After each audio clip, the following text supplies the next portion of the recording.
In this lesson, we're going to start talking about how you get started with points and miles. How to get started correctly can set the stage for maximizing the value of your rewards from this point forward. You want to make sure that you have a basic understanding of the points and miles that you earn and how to best use them, and we're going to guide you through all that.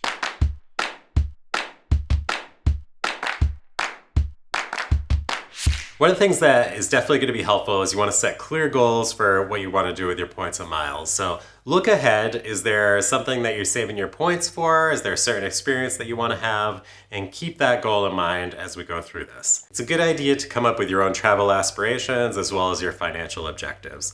So for someone, your goal might just be to get free flights for the family. For someone else, you might be looking to maybe exchange your points for a first class flight with a shower. Anywhere in between is totally up to you. Whatever you want to do with your points is absolutely fine. These are your points and spend them how you wish. I'm just going to show you how to unlock the best value out of them, and you can take it from there. We're going to talk about different loyalty programs, and we're going to explore loyalty programs in the travel industry from various airlines, hotels, and others. A few of my favorites we'll be covering here are things like United Airlines Mileage Plus program, American Express membership rewards points, Citi thank you points, Capital One rewards points, and a few others.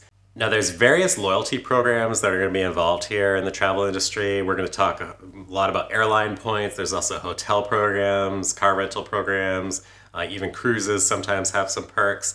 Most of this is going to be focused on airlines, but we'll jump a little bit into the others as well. But for me personally, where I get the most value from points is redeeming them for flights. So we're going to talk about that primarily, but we're not going to gloss over the other stuff. There's still great ways to save money using points for hotels and other travel things too, so we'll cover those as well. So it's best to have a basic understanding of the loyalty programs that you participate in, and I'm also going to tell you not to be afraid to try out new loyalty programs. For example, if you want to search for flights through different points programs that maybe your credit card is a partner with, you may have to actually sign up for that points program first, and that's okay. It's totally free to do so. I'm probably a member of like 25 or 30 different points programs at this point, but that's no problem. Most of them I'll never use, but it's always a good idea to sign up if you want to learn a little bit more and see what they have to offer.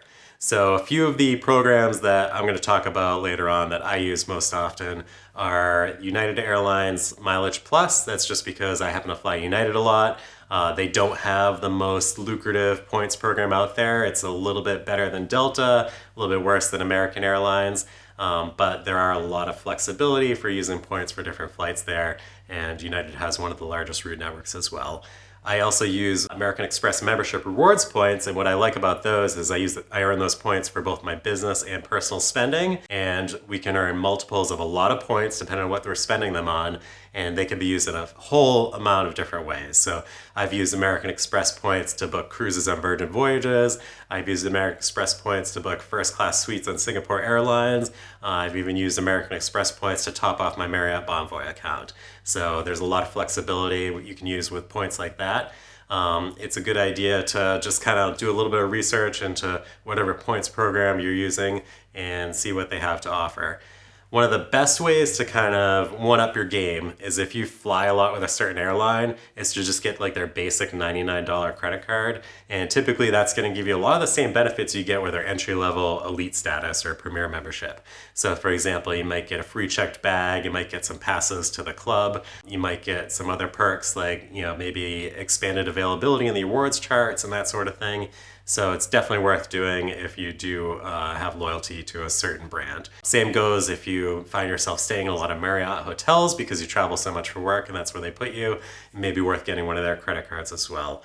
But what we'll talk about later on is the points that have the most value are the ones that you can transfer. So for example, the American Express points, the Citi points, Capital One points, and the Chase Ultimate Rewards points. Those are going to be the most valuable, and I'd highly encourage that if you are going to earn points from credit cards, that you look into some of those options as well, because later on we'll unlock how those points can be worth exponentially more than we'll get, for example, with like a United Airlines credit card or just earning Delta points or something like that. I definitely recommend having a diversified accumulation of points that you can use in different areas.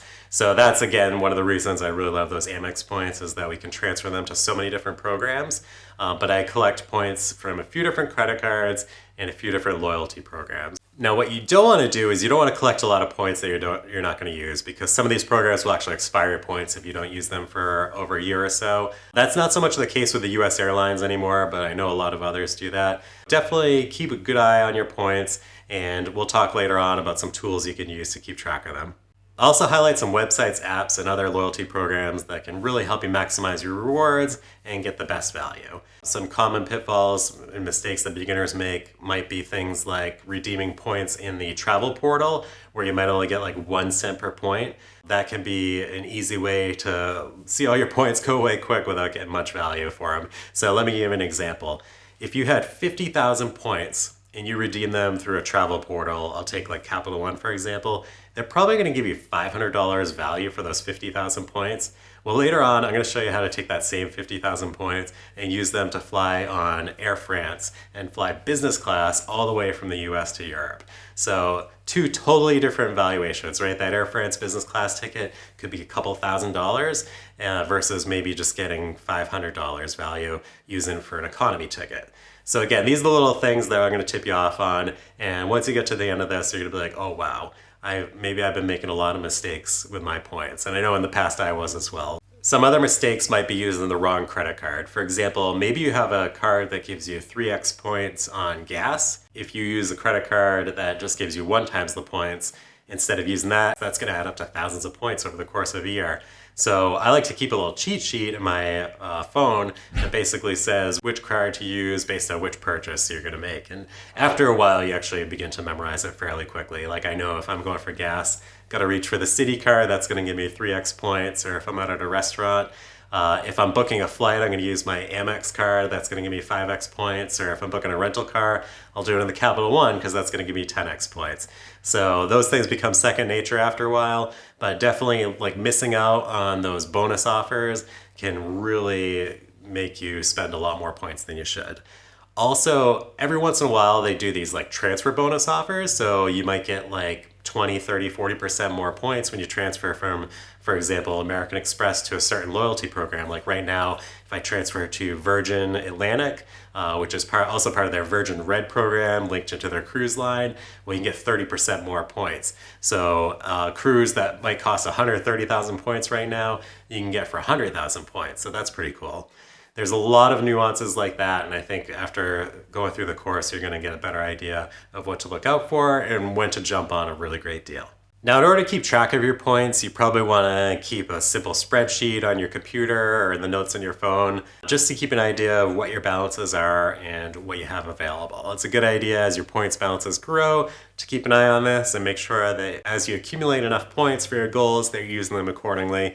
And we definitely don't want to hoard them over time because, as I mentioned earlier, points can lose their value. What we often see is that every so often the airlines get together and they all decide to devalue their points. So what used to cost you 50,000 points, all of a sudden it might be 53 and then 60, and you know, you get the idea. It's like inflation for points. So spend them if you've got them. The one caveat is we actually saw a reduction from Air France KLM. They have a program called Flying Blue, and they recently reduced the amount of points you need to fly from the US to Europe for business class. And when you can find it, it's one of the best deals out there. So stay tuned for more information about that. Now, I understand this can be a little bit nerve-wracking for the first time as you send all your points away in the hopes that this is magically going to work out.